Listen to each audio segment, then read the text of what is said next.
Nos trópicos das planícies do norte da Colômbia, a quase 100 quilômetros da costa caribenha, Cerrejón é um horizonte vazio, aparentemente uma planície interminável e empoeirada, com pouca vegetação e inóspito para qualquer ser vivo.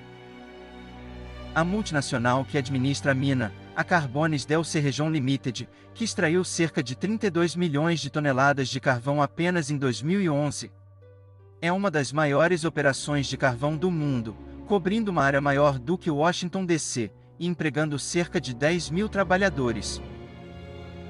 E Cerrejón também é um dos depósitos de fósseis mais ricos e importantes do mundo, fornecendo aos cientistas um retrato único do momento geológico em que os dinossauros tinham acabado de desaparecer, e um novo ambiente que estava surgindo. Segundo o paleontólogo Carlos Jaramillo, do Instituto de Pesquisas Smithsonian, alega que Cerrejón é a melhor oportunidade científica e que também seja a única janela para um ecossistema tropical antigo e completo para as pesquisas. As plantas e os animais, temos tudo. São espécies raras e que não se pode encontrá-los em nenhum outro lugar nos trópicos. O Instituto sugere que há 58 milhões de anos atrás, e alguns milhões de anos após a queda dos dinossauros, Cerrejón era uma selva imensa e pantanosa, onde tudo era mais quente, úmido e bem maior do que é hoje. As árvores tinham folhas mais largas, indicando maior quantidade de chuvas, podendo chegar a mais de 150 centímetros por ano, em comparação com 80 centímetros em relação à Amazônia de hoje. As temperaturas médias que se mantinham acima dos 26 graus, e as águas profundas dos rios que fluíam para o norte havia uma vasta vegetação de palmeiras e madeiras de lei. E também ocasionalmente pedaços de terra e vegetação decompostas em um mar de lama nessa vasta planície. E esses fatores que podem ter sido os oriundos das inundações que acontecia periodicamente nessa região, que cobria e comprimia as folhas. As bacias hidrográficas, que abrigava animais como as tartarugas com as suas carapaças com o tamanho próximos de 60 centímetros de diâmetro. Havia também as espécies mais próximas dos crocodilos, que poderiam chegar a tamanhos de 4 ou até os seus 5 metros de comprimento. Tinha os peixes pulmonados semelhantes às enguias, que poderiam ter 3 vezes mais o tamanho dos seus primos amazônicos de hoje. Mas, o que chamou mais a atenção das equipes de cientistas foram as descobertas de fósseis de uma criatura gigantesca. Essa serpente gigante parecia algo como uma jiboia nos dias de hoje, ou pudesse ter o comportamento como a da sucuri verde, se rastejando de dentro de um pântano, aonde ela poderia se tornar mortal para qualquer tipo de presa que pudesse chamar a sua atenção. Os cientistas apelidaram essa criatura de Titanoboa. E segundo eles, essa serpente foi a maior cobra de todos os tempos e que poderia ser surpreendente. Mas, com poucas evidências até aquele momento, o trabalho de campo não ficaram suficientemente deslumbrados com as primeiras partes desses achados arqueológicos. Era preciso ampliar as buscas para que pudessem achar mais provas e respostas para entender esse lugar repleto de riquezas. E o fato de sua existência desse sítio arqueológico poder ser um dos elos perdidos da história da vida na Terra. Acredita-se que os répteis geralmente cresçam de acordo com a temperatura ambiente disponível em uma região. E nessa região em específico, aonde ocorreram temperaturas mais altas, e que permaneceram razoavelmente constantes durante todo o ano, com pouquíssimas variações sazonais. Nesse caso, permitem que os animais ectotérmicos de sangue frio mantenham um metabolismo ideal por mais tempo. Isso significa que as funções corporais, como digestão, circulação e respiração, estão entre outras características, podem torná-las muito mais eficientes no quesito de aumento de tamanho. Com isso, essas serpentes dessa região de Cerrejón pudessem se beneficiar e reservar uma quantidade maior de energia para poderem metabolizarem e melhorarem expressivamente o seu crescimento. Com relação ao tamanho maior da Titanoboa, isso pode indicar que, há 60 milhões de anos, as temperaturas globais, especificamente no Equador, mas possivelmente em locais mais distantes, eram consideravelmente mais altas do que as que conhecemos hoje. Isso se deve ao fato de que, atualmente, As maiores serpentes conhecidas que vivem perto do Equador podem atingir tamanhos de 5 a 6 metros de comprimento, com indivíduos mais raros chegando a 6,5 a 7 metros de comprimento. Nessa comparação temos algumas serpentes que estão classificadas em tamanho, origem e período em que viveram. E dependendo de sua localidade podem enfatizar a relação de crescimento a regiões mais quentes e suas variações climáticas aonde esses fósseis foram encontrados. Não é inconcebível que a titanoboa possa ter crescido ainda mais, mas é preciso ter cuidado com isso, pois as reconstruções devem sempre se basear no material fóssil existente. E em comparação com as cobras modernas que estão vivas hoje, a maior cobra por peso corporal é a anaconda verde, em latim é conhecida como Eunectes murinus, que é acreditada como tendo atingido um comprimento de pouco mais de 6,5 metros. No entanto, a maior cobra em comprimento corporal é a Python reticulata, a Python reticulatus, que se aproxima dos 7 metros de comprimento nos indivíduos maiores. Uma observação adicional sobre as serpentes anaconda verde e a Python reticulata é: ambas as cobras são comumente citadas como sendo maiores do que esses números apresentados. Também há muitas alegações de testemunhas oculares, especialmente datadas dos séculos XVIII e XIX, de anacondas e pitons com tamanhos extremamente grandes, e que teriam sido maiores do que a titanoboa. No entanto, não há provas da existência dessas serpentes monstruosas até esse momento. Mas, existem lugares virgens da floresta amazônica que nunca foram estudados e tão pouco explorados pelo homem. E um outro problema é quando serpentes grandes relatadas à ciência, geralmente são encontradas mortas ou pouco preservadas. Mais um fator que ainda pode atrapalhar o andamento das pesquisas são as peles que são encontradas dessas serpentes. Essas pelas podem se esticar em um grau surpreendente. Devido à sua elasticidade, essas peles podem ter de 5 metros de comprimento, pode ser esticada até 7,5 metros, dando a falsa impressão aos espectadores do tamanho real que esse animal era de fato. Por isso a importância de preservar essas grandes serpentes em vida para que possamos ter melhores resultados fidedignos. Há um padrão observável entre as serpentes em que as fêmeas geralmente crescem mais do que os machos. Embora os restos mortais de titanoboa ainda sejam muito poucos para ilustrar de forma conclusiva uma diferença entre titanoboa machos e fêmeas, seria realmente incomum se as titanoboa fêmeas não fossem maiores do que os machos. Até o momento, os fósseis de titanoboa são conhecidos apenas das regiões de Cerrejón, na Colômbia, na América do Sul. A formação arqueológica de Cerrejón e a mais antiga ocorrência conhecida de florestas tropicais neotropicais, que são florestas típicas da América Central e do Sul. A área da formação de Cerrejón, da qual os fósseis holótipos de titanoboa são conhecidos como sendo do período Paleoceno no estágio celandiano. Isso pode significar que as titanoboas viveram aproximadamente cerca de 60 milhões de anos, ou aproximadamente 5 milhões de anos após a extinção, que marca o fim da era Mesozoica e o desaparecimento dos dinossauros. Durante esse período, as titanoboas teriam vivido, caçado em florestas tropicais baixas que continham um extenso sistema de rios que cruzavam a paisagem. As serpentes são geralmente conhecidas como generalistas, ou sejam, animais que comem tudo o que conseguem capturar. Isso é especialmente verdadeiro para as constritoras, que não dependem do veneno para injetar na presa.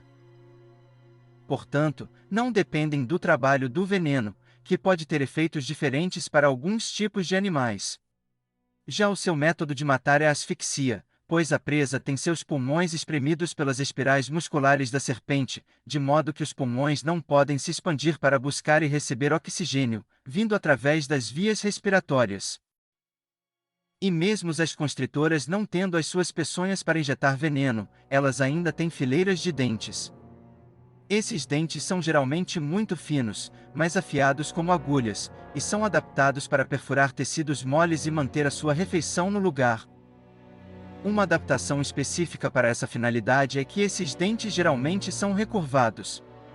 Isso significa que os dentes se dobram como ganchos curvos, de modo que as pontas dos dentes realmente se projetam para a parte posterior da boca e para a abertura da garganta. E graças a esses formatos, quando esses dentes se prendem à carne de uma vítima, não há como o animal se soltar.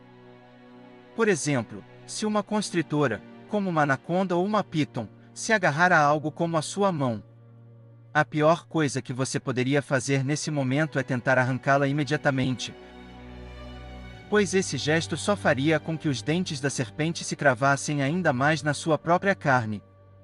E o melhor jeito de se soltar é tirar os dentes cravados na sua carne e empurrando a sua mão para dentro da boca e só depois com jeito abrir a mandíbula para destravar os dentes em forma de ganchos. Embora apenas ossos parciais do crânio e da mandíbula tenham sido encontrados, ainda assim seria de se esperar que a titanoboa tivesse fileiras de dentes recurvados dentro da boca. Em um primeiro momento, os dentes teriam sido usados para cavar a carne de uma presa. Isso, por sua vez, permitiria que a cabeça se prendesse com segurança à presa, de modo que, por mais que ela se debatesse, não haveria como se libertar por meio de força bruta. Com a fixação segura, a titanoboa poderia então enrolar seu imenso corpo ao redor do corpo da presa e então simplesmente apertar. Com um corpo feito principalmente de músculos, até mesmo uma titanoboa de tamanho moderado seria capaz de infligir pressões severas contra o corpo. E mais importante, contra os pulmões da presa com muito pouco esforço de sua parte. Na verdade, uma titanoboa poderia matar o animal em questão de minutos, mas a sua ingestão real de uma presa teria sido consideravelmente mais demorada. Os restos conhecidos do crânio e da mandíbula da titanoboa mostram que ela teria tido uma construção de cabeça semelhante à de outras cobras constritoras, como as anacondas. Isso significa que as mandíbulas inferiores teriam se estendido além da parte de trás do crânio para permitir uma amplitude de movimento ainda maior para abrir a boca. Além disso, as mandíbulas inferiores não só não estariam fundidas na frente, como também seriam capazes de se movimentar independentemente uma da outra. Isso significa que não só as mandíbulas inferiores poderiam se separar para uma abertura ainda maior, como também a cobra poderia ter movido uma mandíbula para cima e depois a outra, de forma a permitir que a boca andasse sobre o corpo da presa. Mandíbulas independentes, essa é a arma secreta para quem não possui mãos. E a sua boca atuando como se fosse uma esteira, puxando a sua vítima para dentro do seu estômago devagar mas constante. Uma vez que o corpo da presa estivesse dentro do estômago da titanoboa, os ácidos estomacais teriam dissolvido todas as partes do animal, desde a carne macia até os seus ossos duros. O tempo necessário para digerir um animal dependerá do seu tamanho, sendo que os animais maiores, que têm mais massa, demoram mais tempo para serem dissolvidos. O metabolismo também é um fator determinante, e quanto mais próxima a cobra estiver de sua temperatura ideal, mais rápido e eficiente será o processo de digestão. Devido ao seu tamanho, a titanoboa seria incapaz de se mover pelas copas das árvores como muitas outras serpentes costumam fazer em busca de suas presas.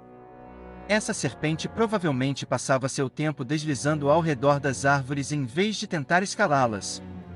O grande tamanho do corpo dessa gigantesca serpente, e especialmente o peso associado, seria um obstáculo para que ela pudesse escalar qualquer galho. No entanto, ao se esconder na vegetação rasteira, essa serpente seria capaz de iniciar um ataque de emboscada rápido como um raio contra uma presa que passasse, enquanto estivesse escondidas nessas matas. Já na água, elas seriam mais perigosas, por conseguirem ter uma melhor locomoção em rios, já que o peso corporal significaria muito pouco, pois a flutuabilidade da água neutralizaria os efeitos da gravidade sobre o seu corpo. Isso significa que até mesmo uma grande titanoboa teria sido muito rápida ao se mover na água, além de gastar menos energia para fazer isso do que estivesse em terra. Outra vantagem de caçar na água é que o corpo da titanoboa poderia se camuflar facilmente. Ao atacar animais que estivessem na superfície ou perto dela, o brilho da superfície da água teria ocultado qualquer aproximação de uma serpente submersa sob a superfície. Além de sua coloração que facilmente camuflaria o seu corpo, ela também poderia permanecer por longos minutos submersa. E nesse caso, estando escondida nas profundezas, a titanoboa poderia atacar as suas presas de baixo para cima, sem dar qualquer tipo de chance à vítima.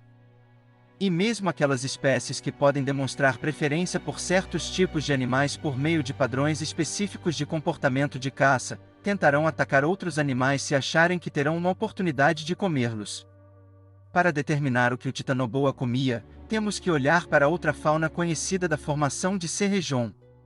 Alguns animais que se destacam imediatamente são os crocodilos, especificamente os gêneros: os Cerrejones-uxus, os Acherontes-uxus e os Antracos-uxus. Embora os crocodilos sejam predadores temíveis por si mesmos, é um fato científico conhecido que eles podem se tornar presas de cobras grandes que não hesitarão em atacá-los e consumi-los. Esse comportamento foi testemunhado, fotografado e filmado de forma independente em cobras atuais, como as anacondas. É perfeitamente plausível que uma cobra como a titanoboa, conhecida por ser muito maior do que as serpentes de hoje em dia, pudesse estar atacando e comendo crocodilos das espécies que citamos anteriormente. Os crocodilos pré-históricos e as cobras gigantes não eram os únicos répteis presentes na formação de Cerrejón. Havia também grandes tartarugas de água doce, muito maiores do que as que conhecemos hoje e que também viviam lá durante o Paleoceno. Esses gêneros incluem as espécies como as carbonemes e as poentemes. E sabe-se que essas duas tartarugas cresceram tanto que talvez seja altamente improvável que até mesmo um titanoboa pudesse engoli-las inteiras. Na verdade, isso pode ser parte da razão pela qual essas tartarugas desenvolveram carapaças tão grandes. E devido à sua proteção ser enorme, elas podem ter se retirado do cardápio. Vocês poderiam argumentar que uma grande titanoboa seria capaz de esmagar a carapaça de uma tartaruga ao ponto de quebrá-la? Isso seria muito improvável que acontecesse, pela anatomia que os cascos possuem. A titanoboa teria que espremer o casco, que são placas ósseas extremamente duras. Embora as cobras sejam capazes de digerir ossos e carapaças, se caso elas conseguissem quebrar essas placas, a sua digestão levaria muito mais tempo para serem digeridas e com pouco nutrientes, diferente que uma presa carnuda, como os crocodilos são. Portanto, isso seria pouco provável de ter acontecido. Uma terceira perspectiva de presa para a titanoboa que ainda surpreende as pessoas são os peixes grandes. Sabe-se que os peixes são comidos por cobras, incluindo constritores como as anacondas. E os peixes pulmonados particularmente grandes, que poderiam ter atingido até 3 metros de comprimento, são conhecidos da formação desse sítio arqueológico de Cerrejón. Uma mega serpente certamente seria capaz de atacar um peixe grande, mas matar um peixe pulmonado poderia ter sido um pouco mais problemático. Desde que a água passe por dentro de suas guelras, não é possível afogar um peixe como se faz com um crocodilo. E você não pode sufocar um peixe que respira por pulmões simplesmente retirando-o da água. O fato de poder respirar fora da água daria uma grande vantagem a esses grandes peixes pulmonados a terem uma sobrevida, caso pudesse cair no caminho dessa cobra. Mas, uma titanoboa ainda poderia matar um peixe pulmonado por constrição. Se ela conseguisse fechar as aberturas das suas guelras sob água ou arrastando um peixe pulmonado de 200 quilos para fora da água. Outro assunto a ser abordado é, obviamente, o canibalismo. Sabe-se que as serpentes na natureza comem outras serpentes, inclusive as de sua própria espécie, se encontrarem um indivíduo particularmente menor do que elas. Se a titanoboa fosse como outras constritoras, então as fêmeas seriam substancialmente maiores que os machos, e nesse caso o macho seria uma refeição fácil para uma fêmea grande. A predação de fêmeas contra machos foi registrada em anacondas nos dias atuais. O que foi dito acima é uma especulação baseada na fauna conhecida da formação de Cerrejón. É bem provável que outros tipos de animais, como aves e mamíferos, também estivessem presentes no mesmo ambiente. E mesmo que ainda não tenhamos encontrado nenhum fóssil deles, vale a pena ressaltar que nem todos os animais são fossilizados, e no caso da formação de Cerrejón ser uma mina de carvão em funcionamento, é quase certo que um número incontável de fósseis desconhecidos para nós já tenham sido destruídos. Há duas teorias principais que talvez possam nos revelar o real motivo da extinção da titanoboa. A primeira é a mudança da temperatura global. Atualmente, podemos estabelecer uma correlação clara entre o tamanho dos répteis e as temperaturas do clima em seus ambientes. Quanto mais quente for a região, aumenta a probabilidade desses répteis terem se desenvolvido melhor. E em locais que a temperatura tem uma forte variação sazonal entre quente e frio, esses répteis aparentam serem relativamente pequenos. À medida que você se aproxima do Equador, as temperaturas médias aumentam e a variação sazonal é quase inexistente devido ao simples fato de que a exposição ao sol é constante durante todo o dia. Por outro lado, as latitudes extremas, norte ou sul, experimentam horas de luz do dia estendidas ou reduzidas. Isso vai depender de como a Terra se inclina em sua rotação ao orbitar o Sol em seu ciclo anual. Como as temperaturas mais próximas ao Equador são mais constantes, é mais fácil para os répteis explorarem essa temperatura ambiente. O fato da titanoboa ser tão grande foi considerado uma indicação de que o planeta tinha uma temperatura média global mais alta durante o Paleoceno do que se pensava anteriormente. No entanto, acredita-se também que as temperaturas médias globais estavam diminuindo muito lentamente, o que teria contribuído para uma mudança global das florestas densas para pastagens abertas durante épocas posteriores, em direção ao Mioceno. Ainda existem titanoboa vivas? Uma ideia é que a titanoboa pode não ter conseguido manter seu metabolismo devido à queda das temperaturas em seus ecossistemas, o que pode tê-la substituído por serpentes menores que ainda podiam operar de forma ideal em temperaturas mais baixas. Até aí tudo bem, correto? Mas, como havia dito antes, nós não conhecemos e nem de longe dominamos por completo todo o nosso conhecimento sobre a maior reserva fechada natural do mundo, a Amazônia. Sabe-se que outras serpentes gigantes, como a Madstoia e a Gigantophis, em outras partes do mundo existiram até meados do período Eoceno, isso é cerca de 20 milhões de anos após o desaparecimento da titanoboa. A presença dessas serpentes mais tarde nos registros fósseis prova que as serpentes gigantes não desapareceram da noite para o dia. Mas, como as evidências fósseis até o momento desse vídeo indicam que essas serpentes eram menores do que a titanoboa, na verdade elas podem apoiar a teoria do declínio constante das temperaturas globais, que levou a uma mudança para o domínio de formas menores de serpentes. A outra teoria seria que se eu pudesse explicar a extinção da titanoboa, obviamente seria pela mudança de habitat. Há cerca de 60 milhões de anos, da formação de Cerrejón, que era uma planície costeira de baixa altitude, coberta por exuberantes florestas tropicais com um extenso sistema de numerosos rios que atravessavam a paisagem. Em contraste com essa representação antiga, esse sítio arqueológico de Cerrejón é hoje a maior mina de carvão da Colômbia, e está situada muito mais acima do nível do mar do que durante a era do Paleoceno. O carvão dessa região, essencialmente os restos fósseis de todas as plantas e árvores que formaram as exuberantes florestas tropicais que estariam presentes na época da titanoboa. Isso preservou vários fósseis de plantas, bem como de muitos animais, mas também prova que o habitat específico em que a titanoboa vivia já não existe mais. No entanto, é claro que é plausível que a titanoboa tenha tido uma distribuição geográfica e temporal mais ampla do que a que conhecemos. Quando foi descrita inicialmente em 2009, estimava-se que a titanoboa pudesse ter cerca de 12 metros e 80 centímetros. Isso significava que, pelo menos em termos de comprimento, a titanoboa era maior do que a detentora do recorde anterior como a maior serpente já encontrada, que era a Gigantophis, por uma margem confortável.